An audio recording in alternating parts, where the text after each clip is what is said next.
back. My name is Shantanu Bhandari. Welcome you all to my YouTube channel, which is SYALLBUS Shantanu Bhandari. And आज मैं आपके साथ जो बात करने वाला हूँ that is related to ethics. I mean the subject name is governance, risk management, compliance and ethics. अब देखिए, जैसे कि आप जानते हैं कि आज से कुछ 8 से 10 दिन पहले around a week time ICSI ने अपने मॉड्यूल्स जो हैं रिवाइज कर दिए हैं and I don't think so कि एज सच कोई इंटीमेशन इसके बारे में है. सो अगर आप ये कुछ भी लेक्चर्स या किसी भी तरीके से पढ़ रहे हैं, एथिक्स ग्रुप 1 दे रहे हैं, बिकॉज ग्रुप 1 में ना ही सिर्फ एथिक्स के अंदर बट ड्राफ्टिंग के अंदर भी चेंजेस हैं. ज़्यादा चेंजेस की बात करी जाए तो ऑब्वियसली वो एथिक्स है, बिकॉज इसके अंदर on an average, on an estimate, मैंने पूरा कैलकुलेट नहीं किया है, but on an average they are the changes that should not be less than, या फिर कम से कम जो चेंजेस है वो 30 से 35% के चेंजेस हैं. और आप जानते हैं कि CS प्रोफेशनल, CS फाइनल्स में आधा मार्क्स इंपॉर्टेंट होता है, तो 30 या 35 मार्क्स तो बहुत ज़्यादा हो जाते हैं.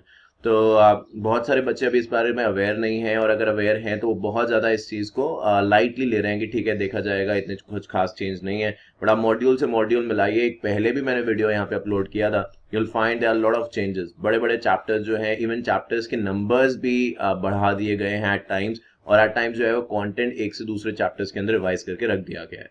तो मेरा यही सजेशन था आपसे कि आप अपडेटेड ही मॉड्यूल्स पढ़ें, और अगर किसी भी तरीके से कोई ऑनलाइन लेक्चर्स आप परचेज करना चाहते हैं या ऑफलाइन लेक्चर्स परचेज कर रहे हैं, जा रहे हैं वहाँ पे क्लासेस में, तो अपने कंसर्न फैकल्टी से ज़रूर ये कहें सर या मैम से कि वो आपको आउटडेटेड चीज़ ना पढ़ाएं, बिकॉज एग्जाम में आएगा तो यही आएगा, मॉड्यूल इसी से ही पूछा जाएगा. बिकॉज 6 मंथ से प्रायर जो चीज़ें होती हैं, दिसंबर अटेम्प्ट है तो 6 मंथ से जो प्रायर उससे होती हैं वो सब चीज़ें कवर होती हैं.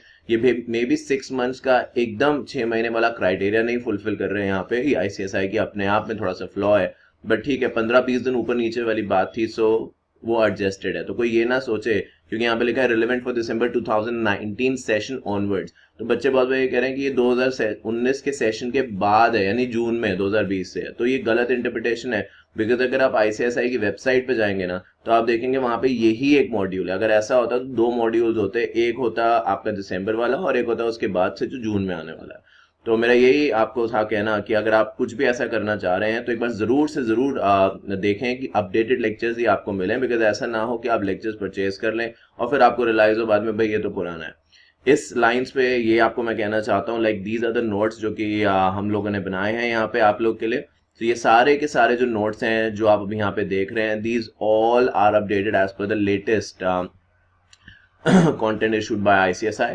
और ये सारे के सारे पढ़ने के बाद आपको डेफिनेटली इतना लगने वाला है कि ठीक है, जो भी मैंने मॉड्यूल का था, जो भी एटलीस्ट अपडेटेड कंटेंट था, वो सारा का सारा मैंने पढ़ लिया है. तो मुझे ये लगा मैं आपसे ये बात बताऊं जिससे कि एग्जामिनेशन में आप बेस्ट से बेस्ट मार्क्स स्कोर कर सकें, और कहीं से भी कुछ भी पॉसिबिलिटी ना रह जाए कि हम ना लिख पाएं. क्योंकि जो हम पढ़ के ही नहीं जाएंगे, जब पढ़ के जाते हैं फाइनल के पेपर में तब भी थोड़ा बहुत ऊपर नीचे होता है, जब पढ़ के ही नहीं जाएंगे तब तो और दिक्कत आने वाली है. ठीक है, तो ये जरूर से कंसिडर करिएगा पॉइंट्स. खुद भी पढ़ रहे हैं तो अपडेटेड मॉड्यूल्स ही पढ़िए, पुराने मॉड्यूल्स पढ़ने का कोई भी फायदा नहीं है. So thank you so much for your time today. I shall see you very soon. Till then take care of yourself. Thank you.